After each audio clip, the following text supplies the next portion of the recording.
Ma Mission TV, le miroir du monde. Vers lequel a été momentanément arrêté. Je crois que ce sont des dispositions protocolaires qu'on est en train de prendre dans l'attente. Et voilà, donc le cardinal archevêque de Kinshasa va faire son entrée.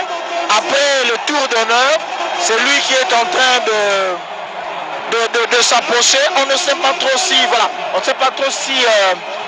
il va monter directement ou il va attendre l'arrivée du président de la République.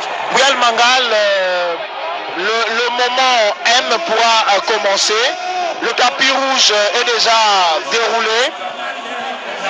Et dès que le premier citoyen de la République franchit le portail réservé à l'entrée des hôtes de marque, entre, et donc la messe va commencer. Monsieur a une capacité de 80 000 places assises. Alors donc le nombre de chrétiens catholiques va au-delà. Merci Bouyal Mangal. Visiblement les éclaireurs sont déjà ébranlés. Pour reprendre l'expression des mamies là, qui annonce déjà l'arrivée du président de la République. En tout cas, le protocole nous avait annoncé son arrivée. Voilà, la Jeep présidentielle s'ébranle dans l'enceinte du stade des martyrs de la Pentecôte. Monsieur l'abbé Madimba l'a si bien expliqué.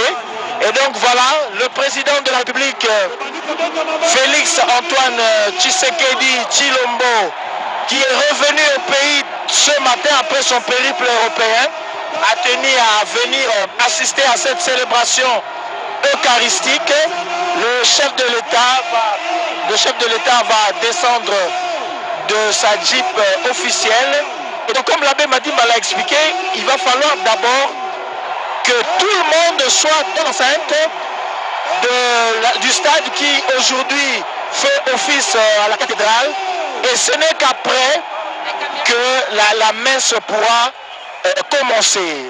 Et donc c'est question de temps, question d'heure. Sur le tapis d'honneur, la Jeep du président de la République qui prend quelques moments, peut-être en attendant de stationnement, peut-être qu'en attendant que le cardinal Fridolin Ambongo Besungu s'avance pour l'accueillir.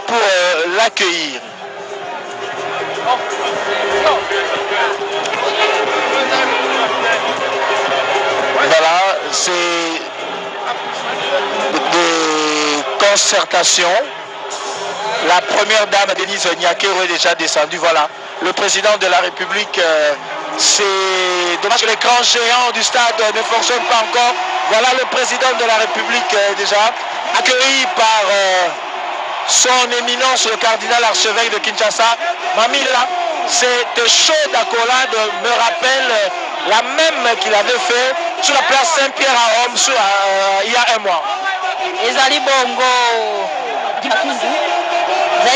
Gimatundu, tomoni wana Félix Antoine Tshisekedi Tshilombo asili bongo nyata libanda ya masano martyr wape pa imisa ningi bongo banda singela kina eko koyingela boye longo bani sika episcopa lokuma za bongo yamba mama Denise Nyakero Tshilombo kote bake na bongo koyingela esika basengela kofanda na ndenge bongisami pona bango bongo sika nde misa mabiso asengeli bongo banda ezali esengo bana banzambe bana ba Kristo bayamba katoliko ba démocratique awo ezali bongo esengo monene lingi ezali kosalema awa pamba te misa yambo ya Fridolin Ambongo Besungu bon cardinal ekosalema bongo ekokambema bongo ekosalema bongo miso ya tata mokonzi ya ekolo Félix Antoine Tshisekedi Tshilombo. Vous dites ça, nous sommes suivis dans le Congo central, à Kwilu, au Kwango, à Maïndomé, en Angola et au Congo-Brazzaville. Ya mukile campagne Gimatundu bantu mingi kana kulanda beto na Congo central na Kwilu mpe na Kwango biti na Angola bogena kulanda beto awa beto kana kumona nkotolo ya mfumu ya nchi ti cardinal ya beto ya mekuma cardinal kubanda le 5 octobre na pape François kupesa yandiki mfumu betu na kumona bo stade ya matiri mekuma boso cathédrale ina ku yambama na ba mfumu ya mpira mutindo na mutindo yana kupesa kiese tala batu nyonso metelema wana stade na kuyamba ba mfumu zole ke na kupesa kiese pe luzingo na ba kongole nyonso arrivé ku vilana ve kukuma ya mfumu ya insi awa na stade mepesa nde ba mfumu ya insi ti église catholique boke sala kima mosi ena kuyambama na ba mfumu ya nkaka ya politique betuke na kumona kuna mtindo kutanga bazina na bo kelve boke mingi kasi ya kuretenir nde mfumu ya insi mekota cardinal medika ntango fioti misa cérémonie kubanda boke kota bonso mtindo mfumu Jésus kukotaka na Jérusalem extérieur qui n'est pas un culte qui sort du cœur. Le culte qui se célèbre en esprit et en vérité. Parce qu'il ne se préoccupe guère de chercher, de discerner la volonté de Dieu. Ce qui est bon, ce qui est agréable, ce qui est parfait.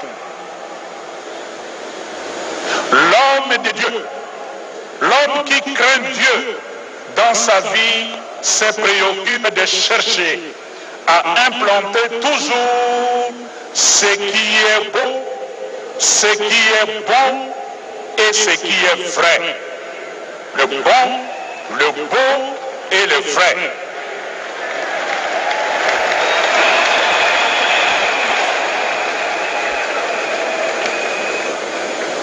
Romains 12, 2.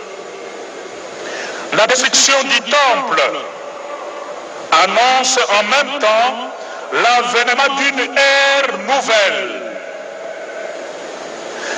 L'avènement de temps nouveau dans la relation du croyant avec son Créateur.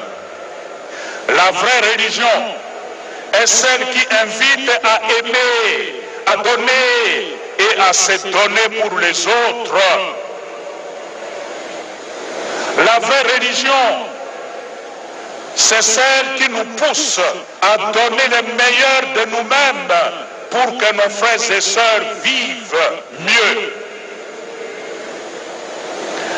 C'est celle qui construit la civilisation de l'amour et non pas celle de la mort. Il est impératif que nous prenions des résolutions concrètes de changement de comportement.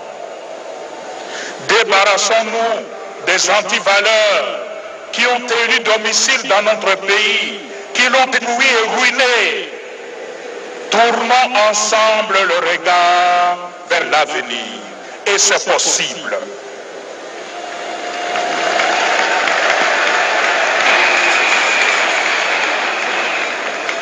Pour cela, troisième enseignement, et c'est le dernier, la responsabilité. La responsabilité.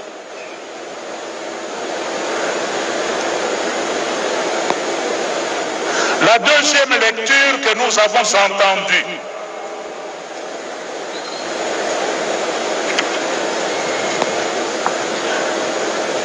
tirée de la deuxième lettre de Saint Paul aux Thessaloniciens, chapitre 3, versets 7 à 12,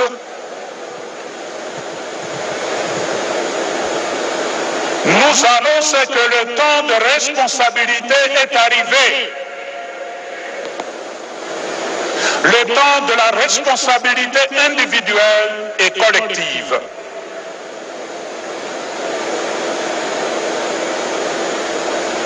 L'apôtre Paul interpelle vivement les Thessaloniciens qui sombraient dans la paresse.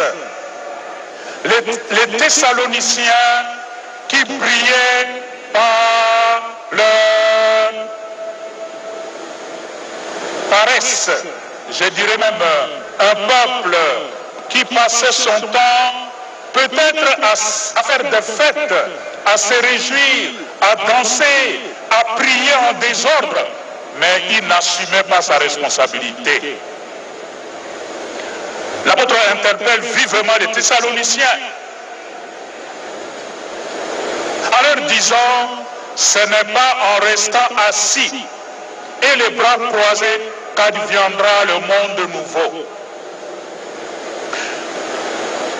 De la même manière, le Congo, notre pays, ne changera pas si nous ne nous mettons pas debout et à travailler ensemble. Le Congo ne changera pas si nous ne sortons pas de notre mentalité actuelle, mentalité d'assistantialisme, la mentalité des mains tendues, au lieu de prendre notre responsabilité en main.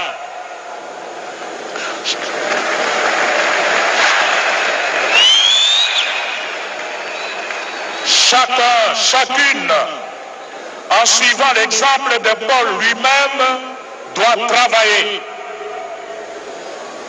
Travailler de ses mains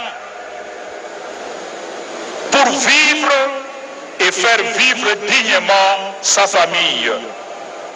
Car travailler est une vocation. Le travail est une vocation parce que le Dieu qui nous a créés, il nous a créés par le travail. Et il nous a confié cette mission. En travaillant, l'homme accomplit sa dignité d'homme. Le travail est une mission, est une vocation. Dans sa double mission, je dois travailler d'abord pour subvenir à mes besoins et aux besoins de ma famille. Et quand bien même j'aurai tout ce qu'il faut pour vivre, pour moi et pour ma famille, je travaillerai encore. Parce que le travail humanise l'homme. L'homme devient de plus en plus homme par le travail et dans le travail.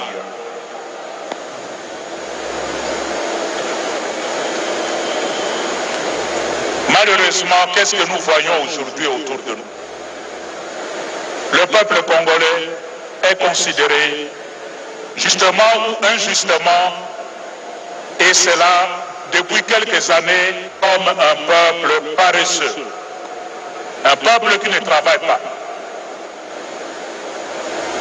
Si nous n'assumons pas notre responsabilité par le travail, nous resterons toujours la risée du monde.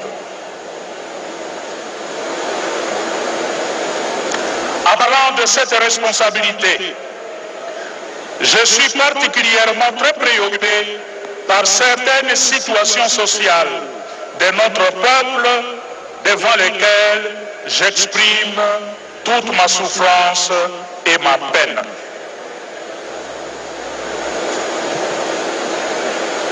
Premièrement, le projet de la gratuité de l'enseignement de base dans notre pays.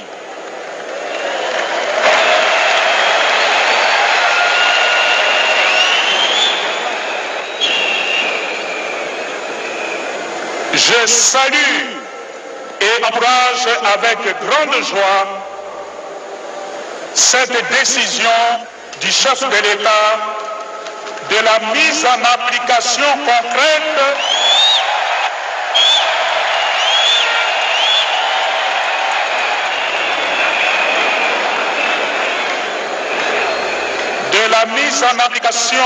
concrète et complète de cette disposition constitutionnelle. C'est ce que l'Église catholique souhaitait et appelait de tous ses voeux depuis de très longues années. Cependant, pour ne pas compromettre ou hypothéquer cette noble décision, la gratuité de l'enseignement doit être encadrée par des mesures conséquentes.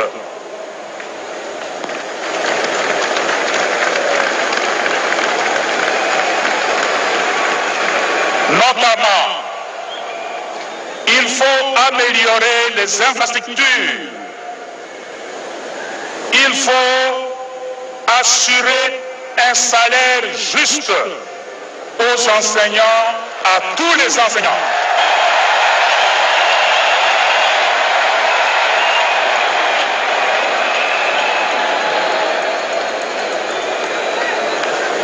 Le versement conséquent des frais de fonctionnement aux chefs d'établissement et aux gestionnaires.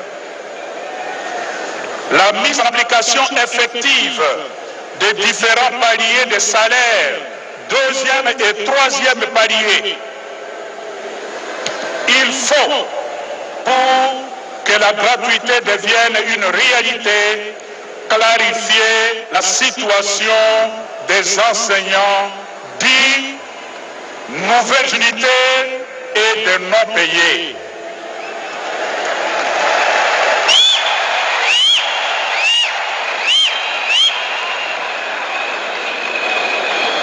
C'est une question de justice.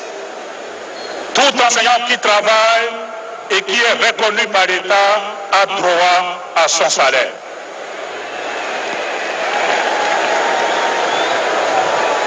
Je souhaite de tout cœur que le gouvernement prenne rapidement l'initiative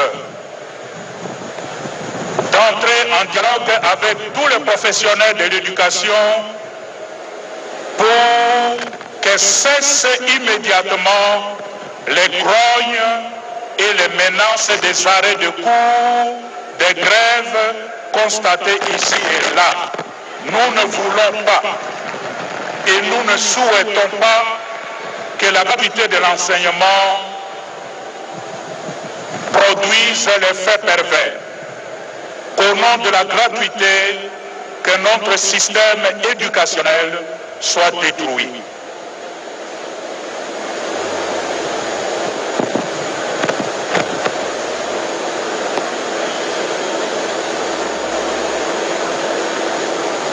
Deuxième préoccupation.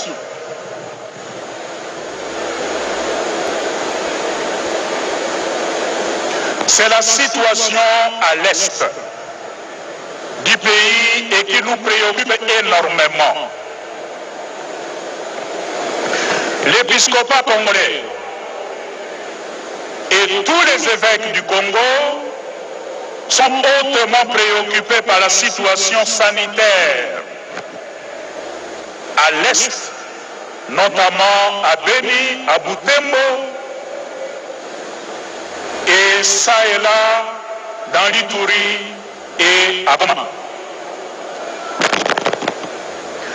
Avec cette maladie à virus Ebola qui ne cesse de compter ses victimes,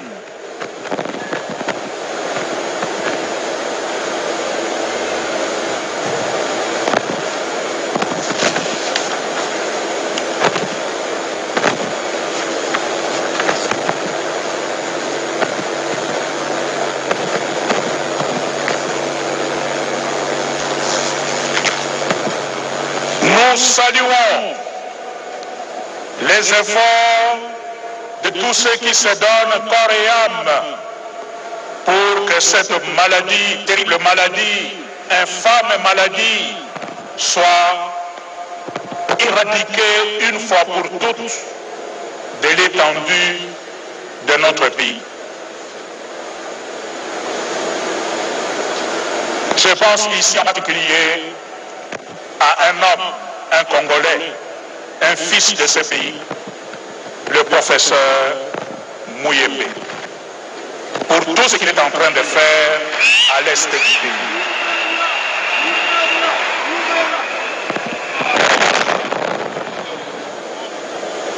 Nous pensons avec beaucoup de soucis et et avec angoisse dans le cœur à la situation qui prévaut actuellement et de façon particulière dans le haut plateau de Fizi et d'Ouvira,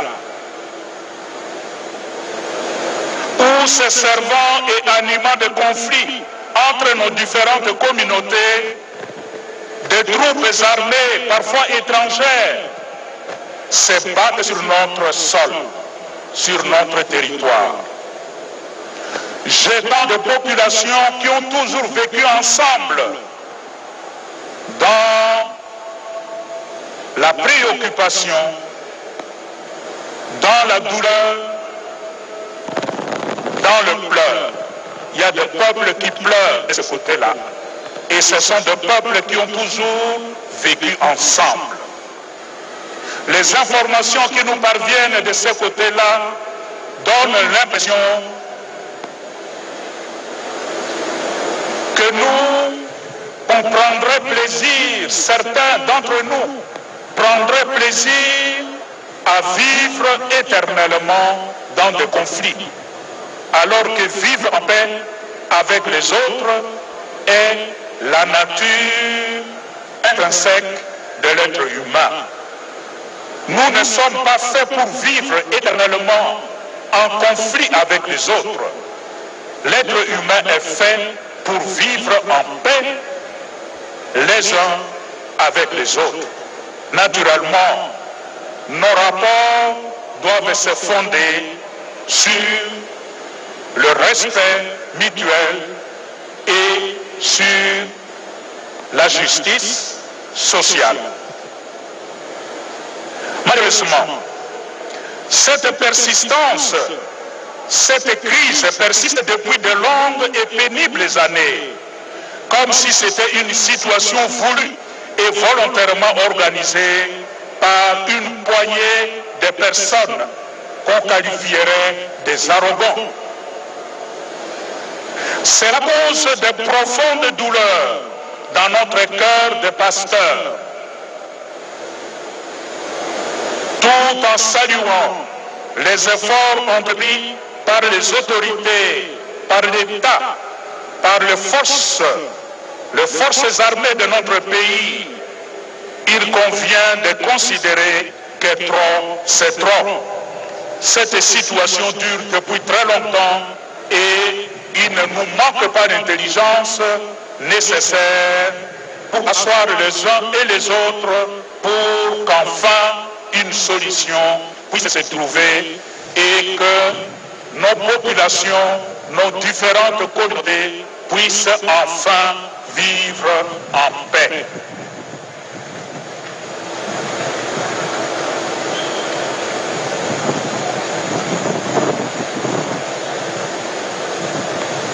Au début de cette célébration, j'ai annoncé qu'aujourd'hui, c'est la journée mondiale des pauvres. Tous ces gens qui souffrent, ils sont rangés dans la catégorie de pauvres.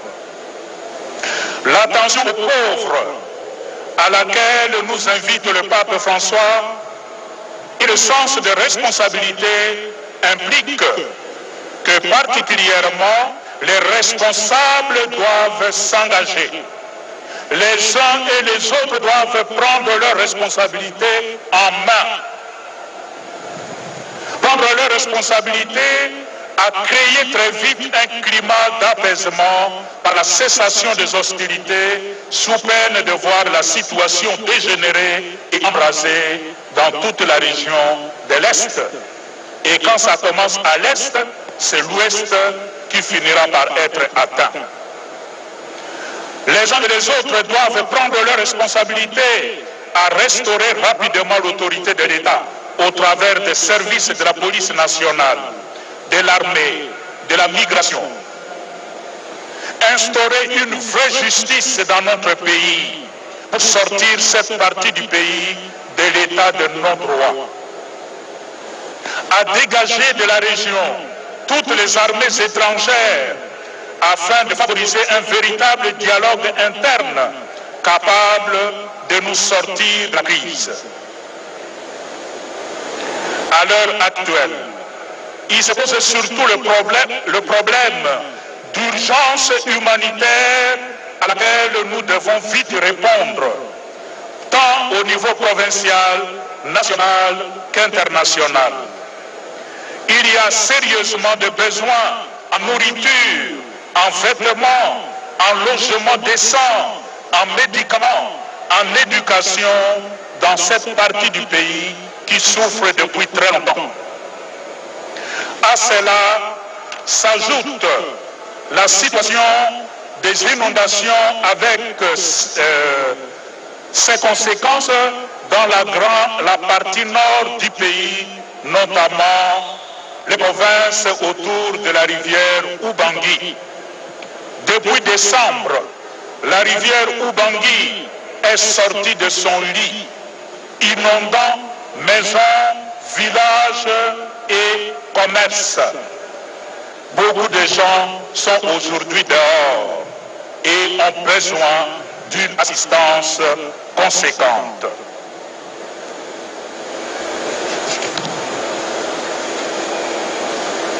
Chers frères et sœurs, lors de la soirée qui nous a réunis à Rome,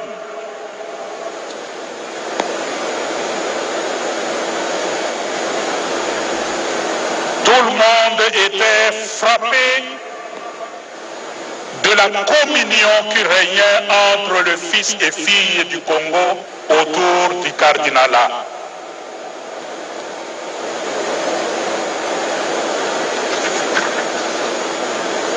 Dans le mot que j'ai prononcé ce soir-là, j'avais dit que nous avons à revenir sur cette notion de communion et de cohésion nationale lorsque nous serons de retour dans notre pays. Ces bels exemples de communion qui s'est manifesté autour de la célébration du cardinalat à Rome, grâce à Dieu, continue à se manifester encore aujourd'hui.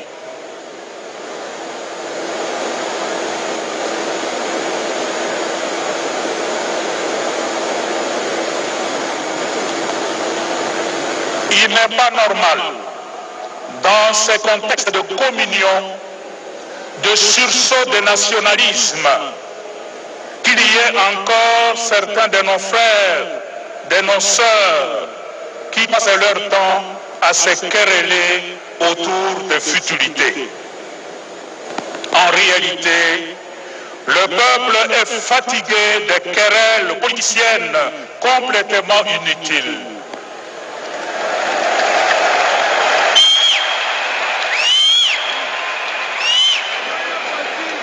Le temps de querelle est révolu. Il y a de nouveaux responsables qui sont en charge. Et quand vous êtes en charge, ne passez pas votre temps à vous quereller inutilement autour de futilités.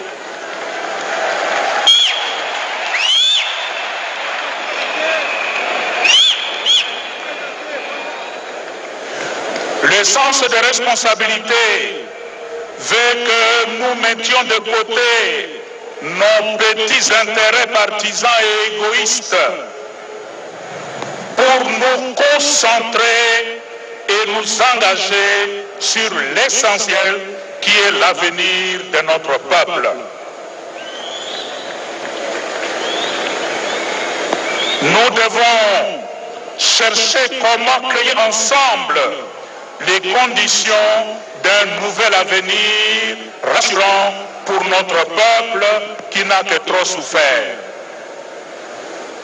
Au-delà de nos divergences légitimes, nous réussirons ces paris si nous nous mettons ensemble autour des valeurs fondamentales qui fondent une vraie nation.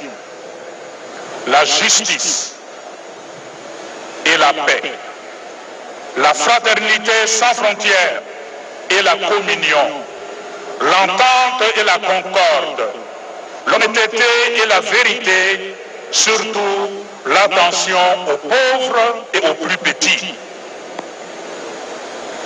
J'en suis persuadé, frères et sœurs, l'unité de tous autour d'un même objectif, à savoir l'amélioration des conditions de vie de tout le peuple congolais est l'unique gage de notre bonheur collectif. Et le Seigneur veut ainsi.